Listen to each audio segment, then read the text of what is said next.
हम लोग तो चाहे राजद के नेतृत्व को चाहे कांग्रेस के नेतृत्व को एक बड़ा प्रचलित हमारे समाज में है, उसको मंत्र को उनको भी याद रखना चाहिए। हारे का सहारा हेमंत सोरेन है हमारा। इस मंत्र का यदि जाप कर लेते, ये रांची आकर तेजस्वी जी इस मंत्र का जाप कर लेते कि हारे का सहारा हेमंत सोरेन हमारा, तो आज ये नतीजा एकदम पलटा हुआ नजर आता। और आज तो बाल दिवस है। भाजपा ने बहुत बड़ा पाप किया है कि कम से कम लालू जी के बच्चों के साथ में जो अपमान किया है उनका ही बहुत गलत हुआ है। बाल दिवस में तो कम से कम ये सब चीज नहीं होना चाहिए था। नमस्कार, जोहार। आप देख रहे हैं चुनन न्यूज में। हूं निशा मिश्रा आपके साथ। घाटशिला उपचुनाव में 38,601 वोटों से जेएमएम ने अपनी जीत दर्ज कराई है। सुमेश सोरेन विधायक भी बन गए हैं। पिता रामदास सोरेन को पूरे घाटशिला की जनता ने एक श्रद्धांजलि भी अर्पित कर दी है जीत दर्ज करा के। लेकिन इसके बाद से डॉक्टर आलोक के एक ट्वीट ने घमासान मचा दिया है। ऐसा लग रहा है जैसे झारखंड की सरकार में भी कुछ उलटफेर होने वाला है। दरअसल बिहार विधानसभा चुनाव के पहले ये दावे किए जा रहे थे कि जेएमएम को बिहार विधानसभा चुनाव में 6 सीटों पर लड़ने का मौका मिलेगा। लगातार जेएमएम ने वहां कोशिश की, आरजेडी से गुहार लगाते रह गए कि भाई हमें 6 सीट दे दो। उन्होंने कहा 6 क्यों 9 ले लीजिएगा। इस पर बातचीत चल रही है, चर्चा चल रही है, नामांकन का दौर आ गया, लेकिन नामांकन तक कुछ भी साफ नहीं हुआ। लास्ट में जेएमएम को थक हार कर अपने जो किए गए दावे थे 6 सीट पर लड़ने का, वो वापस लेना पड़ा। ये कहना पड़ा कि भाई हम नहीं लड़ने वाले हैं बिहार विधानसभा चुनाव, हम बायकॉट करते हैं, हम पीछे हटते हैं। अब कांग्रेस और आरजेडी के साथ जितने भी घटक दल हैं वो महागठबंधन की ओर से एनडीए का सामना करेंगे। और एनडीए का सामना क्या करेंगे, 75 से 25 पर आ गई है आरजेडी। इससे ज्यादा शर्मनाक कुछ भी नहीं होगा। कांग्रेस तो एक समय ऐसा था कि 60 साल तक जिसने देश पर राज किया, आज अपनी छवि कहीं ना कहीं राजनीतिक गलियारों में खोज रही है कि हम कहाँ हैं। हम कभी उस आले दर्जे का राजनीतिक पार्टी हुआ करते थे और आज हम कहीं नहीं दिख रहे हैं, खत्म होने की कगार पर है। वही आलम कुछ आरजेडी का भी है। आरजेडी बिहार विधानसभा चुनाव में अपनी फजीहत तो करवा ही चुका है। अब पारिवारिक तौर पर भी बिहार के पूरे घर घर में इस बात की चर्चा हो रही है कि लालू यादव अपने परिवार को नहीं संभाल पाए। वो बिहार विधानसभा चुनाव अगर जीत भी जाते तो बिहार को क्या खाक संभालते। अच्छा हुआ कि आरजेडी के तेजस्वी यादव जो है काफी पढ़े लिखे हैं, ऐसा हम नहीं कह सकते हैं, लेकिन अच्छा हुआ कि वो जीते नहीं, महागठबंधन जीता नहीं, वरना भगवान जाने बिहार को कैसे संभालते। यही सब पूरी कवायद चल रही है। यहाँ अभी भी चर्चा चल रही है, भले बिहार विधानसभा चुनाव खत्म हो गया हो, यहाँ पर एनडीए की जीत हो गई हो, भारतीय जनता पार्टी की अच्छी खासी बहुमत वाली सीट भी उन्हें हासिल हो गई है, लेकिन अमूमन चर्चा अभी फिलहाल उसी बात की हो रही है क्योंकि अभी तक सीएम नीतीश कुमार जो है, मतलब पिछले जो पूर्व सीएम रहे हैं और अब उन्होंने इस्तीफा दे दिया क्योंकि अब उन्हें नए सिरे से सीएम जो बनना है, तो कह सकते हैं कि भावी सीएम भी बिहार के नीतीश कुमार ही होंगे। क्योंकि नीतीश कुमार का एक फंडा रहा है, सरकार चाहे जिसकी भी रहो, सीएम तो हम ही बनेंगे भैया। तो यही आलम इस बार भी देखने को मिला क्योंकि हमारे सुशासन बाबू ही सीएम बनने जा रहे हैं।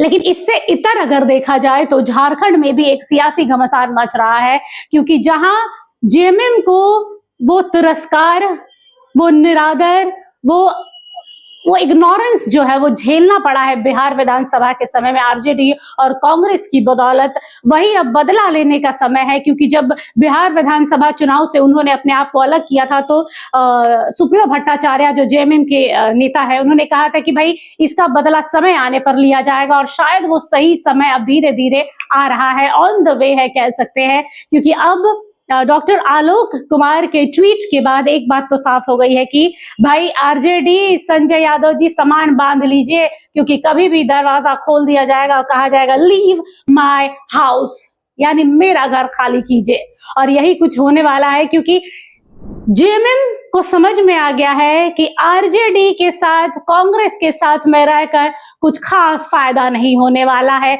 अगर सिर्फ राज्य तक सीमित रहना है हेमंत सोरेन को तो फिर भी जैसे तैसे नैया पार हो जाएगी। लेकिन अगर उनकी नजर दिल्ली की कुर्सी तक है, अगर संसद तक है उनकी नजर, तो उनको कहीं ना कहीं भारतीय जनता पार्टी का साथ लेना पड़ेगा, क्योंकि अगर केंद्रीय मंत्री बनना है तो भैया बिना भारतीय जनता पार्टी के, बीजेपी के साथ के ये मुमकिन ही नहीं है। और यही अभी चल रहा है, क्योंकि हम आधिकारिक तौर पर इस बात की पुष्टि नहीं कर सकते हैं, लेकिन सूत्रों की माने तो कुछ भाजपा के कद्दावर नेता हेमंत सरकार से मिल रहे हैं, बातचीत कर रहे हैं कि भाई भारतीय जनता पार्टी के साथ आपकी क्या अनबन हुई है। हेमंत सरकार की ओर से ये कहा जा रहा है कि भाई ईडी वाले मामले में आप लोगों ने हमारी ओर ईडी को भेजा, और ये सब सारा जो पूरा मामला, जो पूरा फसाद जो खड़ा हुआ, इसको लेकर कहीं ना कहीं नाराजगी है। लेकिन जेएमएम एक बात तो समझ गई है कि आरजेडी और कांग्रेस के भरोसे सफर लंबा नहीं हो सकता, मंजिल तक नहीं पहुंचा जा सकता, क्योंकि जो खुद अपने अस्तित्व की तलाश में जुटे हुए हैं, अस्तित्व को खोज रहे हैं, वो आपको क्या नहीं पहचान देंगे। तो जेएमएम अगर ये कहे कि आने वाले कुछ महीनों में जेएमएम और भाजपा एक हो जाती है तो ये गलत नहीं होगा, क्योंकि जब हम घाटशिला उपचुनाव की कवरेज कर रहे थे तो ऑफ द कैमरा कुछ लोगों ने यही बातचीत की है कि अब हेमंत सोरेन की नजर दिल्ली की कुर्सी पर है। दिल्ली के भैया जाने वाले हैं हमारे हेमंत बाबू, और वैसे भी कहा जाता है कि हेमंत है तो हिम्मत दिखाएंगे कि हम दिल्ली चले, और हमारी जो सुपर सीएम है कल्पना सोरेन, क्यों ना उन्हें मुख्यमंत्री का चेहरा बना दिया जाए। बताओ, वो विधायक भी हैं अभी, तो उनके लिए रास्ता साफ होगा। लेकिन यहाँ पर जो खबर आ रही है कि हाँ, भारतीय जनता पार्टी अब हेमंत सरकार से, जेएमएम से संपर्क में है लगातार, और कुछ बड़ा धमाका होने वाला है, क्योंकि जेएमएम भी अच्छी तरीके से जानती है कि कांग्रेस के साथ में रहने से आपको मुस्लिम फैक्टर्स जो है, हमारे मुस्लिम भाई बहन वो ज्यादा समर्थन देते हैं, मुस्लिम जो बहुल एरिया है वो ज्यादातर जेएमएम को समर्थन देता है, ईसाई वाले आ जाते हैं। लेकिन जो आदिवासी वाला सेक्टर है, जो बंगाल से सटा हुआ है, वो भी काफी बड़ा आदिवासियों का समूह है वहां पर, वो अगर भारतीय जनता पार्टी उसके साथ में आती है तो भारतीय जनता पार्टी को भी फायदा होगा अगर जेएमएम से जुड़ती है तो। लेकिन जेएमएम को एक ही सोच में अगर एक कांटा बोल सकता है ना गले का, तो वो यही है कि क्या अगर हम भारतीय जनता पार्टी के साथ में जाते हैं तो क्या ईसाई और मुस्लिम हमें छांट देंगे, क्या वो आरजेडी और कांग्रेस की ओर हो जाएंगे, वो हमसे नाता तोड़ देंगे। इसको लेकर कश्मकश है, वरना देखा जाए तो रास्ता साफ है कि आने वाले कुछ महीनों में अगर भारतीय जनता पार्टी के साथ जेएमएम मिल जाती है तो ये आश्चर्य की बात नहीं होगी, कोई अविश्वसनीय वाली बात नहीं होगी।